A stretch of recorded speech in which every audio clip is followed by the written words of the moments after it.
গুলশান কলোনিতে তাণ্ডবের ঘটনার 10 দিন পরে অবশেষে পুলিশের জালে মাস্টারমাইন্ড মিনি ফিরোজ। তাকে দিল্লি থেকে গ্রেফতার করা হয়। নয়াদিল্লির আজমেরি গেট এলাকা থেকে পাকড়াও করা হয়। এবার নিউ দিল্লি থেকে মিনি ফিরোজকে কলকাতায় আনা হচ্ছে। তাকে কলকাতায় এনে আদালতে পেশ করা হবে।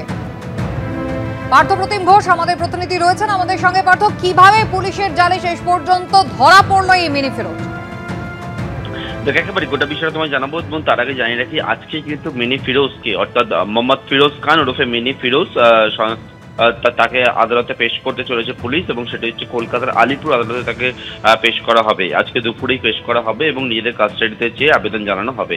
কিভাবে জালে মিনি ফিরোজ, সেই বিষয়টা হচ্ছে যে গোটা যখন ঘটনাটি ঘটলো এবং সেই ঘটনা ঘটার একেবারে আগে থেকে পুলিশ মনে করছে গোটাটা যে পরিকল্পনা করাই ছিল এবং যে ব্লুপ্রিন্ট মিনি ফিরোজ তৈরি করে, এবং ঘটনার সময় অর্থাৎ যে সময় তুমি দেখেছো যে হাতে আগ্নেয়াস্ত্র নিয়ে দাপাদাপি করতে দেখা যায়, তার কয়েক ঘন্টা আগে মিনি ফিরোজ কলকাতা ছাড়ে এবং এই ব্লুপ্রিন্ট তৈরি করা হয় বলে মনে করা হচ্ছে এবং অভিযোগও তেমন রয়েছে। এবং সেই মতো মিনি ফিরোজ কলকাতা ছেড়ে কিন্তু অন্যত্র গা ঢাকা দেয়।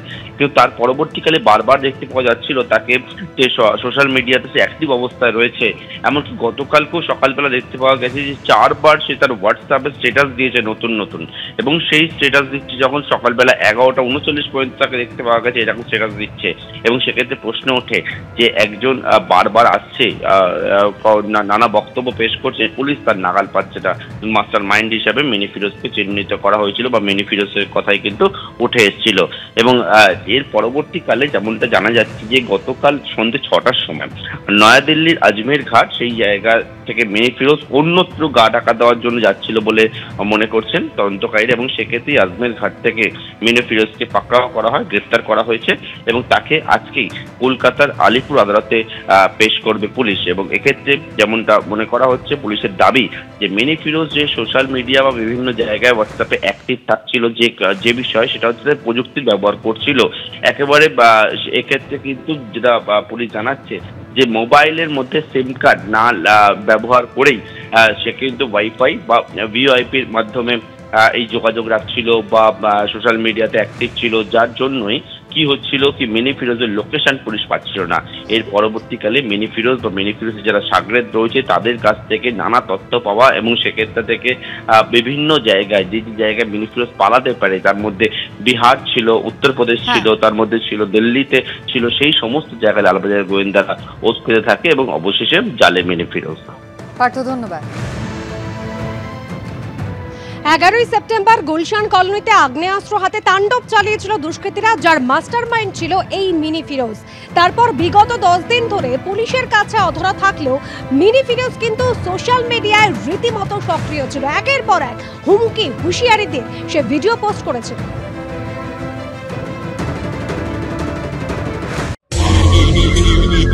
और आपने हमारा शांत रूप देखा है महोदय। आशा करते हैं कि हमारा रौद्र रूप देखने को ना मिले, अन्यथा जन्म का पश्चाताप मृत्यु तक रहेगा। श्री शांतो कुमार घोष जो मुझे एंटी सोशल बता रहे हैं, तो याद है कुछ इलेक्शन पीरियड में ये एंटी सोशल को लेके घूरते थे भाई आप। हम खुद टेढ़ा है, हमसे सीधा से बात कीजिएगा, हम सीधा है। टेढ़ा से बात कीजिएगा तो हम बहुत बड़ा टेढ़ा है। हम बात बहुत है, ज्यादा हमको उंगलीबाजी कीजिएगा ना तो फाइल बना के रखा है, हमको मालूम कहाँ कहाँ देने का है, इसलिए ना हमसे लगने का नहीं। मेरे एक बड़े भाई है जिनका नाम मोहम्मद सनवाज खान है, वो मुझे 10 दिन पहले, लगभग 1 हफ्ता 10 दिन पहले फ़ोन किए थे कि बाबू हम बिहार जाएंगे 11 तारीख को, तो तुम्हारा जो कुछ पेपर का काम है तो तुम चलोगे? हम भागे हुए नहीं मेरे भाई, हम कुछ काम से आए थे, मेरा काम अभी तक हुआ नहीं है। अभी देखिए ये गोली बम चला, अभी परेशानी है क्योंकि हम जानते हैं घर से हट के रहना पड़ेगा, क्योंकि ये मेरे साथ हो चुका था पहले। आज से 2 साल 3 साल पहले एक और झमेला हुआ था जिसमें हम नहीं थे। अच्छा, हम मास्टरमाइंड ऐसा नहीं बोला यार, मास्टरमाइंड कितने बड़े हम मास्टरमाइंड है, तो बात के बाद तो बोल के फायदा नहीं है। গুলশান কলোনিতে 11ই সেপ্টেম্বর এই দাপাদাপির ঘটনা একেবারে সামনে আসে, ভিডিও ফুটেজও আপনারা দেখলেন।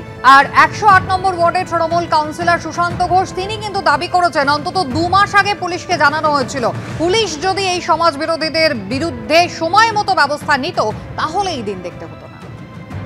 আমরা গত 2 মাস ধরে কন্টিনিউয়াস পুলিশকে বলে আসছি, যে আমি নিজে বলেছি যে এখানে এই জিনিসগুলো ঘটছে, বাইরে থেকে ক্রিমিনালরা এখানে আসছে, এখানে শেল্টার হচ্ছে, এখানে অস্ত্র বাইরে থেকে আমদানি করা হচ্ছে, আমি বারবার করে পুলিশকে জানিয়েছিলাম। উৎসবের মরশুমে খানিকটা স্বস্তি, দাম কমছে একাধিক নিত্য প্রয়োজনীয় জিনিসের। মুদিখানা থেকে একাধিক নিত্য প্রয়োজনীয় খাদ্যদ্রব্যে কমছে জিএসটির হার। অন্যদিকে সিগারেট, চুরুটের মতো একাধিক তামাকজাত পণ্যের ওপর বেড়েছে জিএসটি। সব মিলিয়ে জিএসটির নতুন সংস্কার ঘিরে সাধারণ মানুষের মধ্যে কী প্রতিক্রিয়া? সাধারণ মানুষের যেটা ভালো হবে সেটা করলেই ভালো। যদি আমাদের এই যে এখন যে 4টে স্ল্যাবের জিএসটি ছিল সেটা যদি এখন 2টো স্ল্যাব হচ্ছে, একটা যখন সিন যেটা হবে ট্যাক্স সেটা আলাদা ব্যাপার, কিন্তু যদি সেটা উপকার হয় নিশ্চয়ই ভালো হবে। সে আগামীকালে কমলে তো ভালো, কাস্টমারের সুবিধা হবে, আমাদেরও ইনভেস্ট কমবে। এখন যদি কমে তাহলে ভালো। পুজোর মুখে জিএসটি ধামাকা। জিএসটি কাঠামোয় বড়সড় রদবদলের জেরে সোমবার থেকে দাম কমছে একাধিক নিত্য প্রয়োজনীয় জিনিসের। ফলে উৎসবের মৌসুমে খানিকটা স্বস্তি নিঃশ্বাস ফেলছে মূল্যবৃদ্ধির জেরে নাজেহাল হয়ে যাওয়া সাধারণ মানুষ। সোমবার থেকে বেশিরভাগ নিত্য প্রয়োজনীয় খাদ্য এবং মুদিখানা জিনিসপত্র 5% জিএসটি হারের আওতায় পড়বে। যেমন কনডেন্সড মিল্ক, মাখন, ঘি, তেল, চিজ সহ দুগ্ধজাত পণ্যের উপর জিএসটি 12% থেকে কমিয়ে 5% করা হয়েছে। সয়া মিল্কের জিএসটি কমে হচ্ছে 5%। চা কফির জিএসটিও 18 থেকে কমে হচ্ছে 5%। বাদাম, পেস্তা, কাজু, খেজুর ইত্যাদি শুকনো ফল, chocolate, pastry, cake, biscuit, jam, pasta, spaghetti, noodles, cornflakes সহ অন্যান্য দানা শস্য থেকে তৈরি ফ্লেক্স, ফলের রস, আচার, কফি, কারি পেস্ট, মেয়োনিজ, স্যুপ, ব্রথ, কৌটোজাত মাছ ও মাংসে জিএসটি লাগতো 12 থেকে 18%, এখন লাগবে মাত্র 5%। অন্যদিকে প্যাকেটজাত পনির বা ছানা, টেট্রা প্যাক দুধ, বিভিন্ন নামে পাওয়া যায় এরকম ভারতীয় রুটি, চাপাতি, পিৎজার ওপর এখন থেকে কোনো জিএসটি লাগবে না, যাতে স্বাভাবিকভাবেই স্বস্তির নিঃশ্বাস ফেলছেন অনেকেই। তাদের মধ্যে একজন লেকটাউনের বাসিন্দা রিক্তনু দাস। মাসে একটা মোটা টাকা খরচ করতে হয় মুদিখানা এবং খাদ্যদ্রব্যের জন্য। জিএসটি কমায় কিছুটা সুরাহা হবে বলে মনে করছেন তিনি। অবশ্যই তো স্বাভাবিক, সবার সুবিধা হবে। যখন এই অ্যামাউন্টটা যখন আমি গ্রস একটা অনেক অ্যামাউন্টে যখন আমি ভুসিমাল বা সমস্ত কিছু কিনবো, তখন তো স্বাভাবিকভাবে সংসারে একটা ব্যাপক এফেক্ট পড়বে। আমরা তখনই বুঝতে পারবো যে কতটা মানে এটা সুবিধা হচ্ছে। মানে আমি যদি একটা সামান্য কিছু কিনতে যাই তখন আমি বুঝতে পারবো না, লামসাম অ্যামাউন্টে যদি অনেক কিছু কিনি, যেমন ঘরের ভুসিমাল যেরকম আছে, তখন আমরা বুঝতে পারবো যে সত্যিই কতটা অ্যামাউন্ট আমাদের সবে কাজে লাগছে আর কি। নিত্য প্রয়োজনীয় পণ্যের দাম যদি কমে আমাদের সাধারণ মধ্যবিত্ত ফ্যামিলিতে অবশ্যই অনেক উপকার হবে।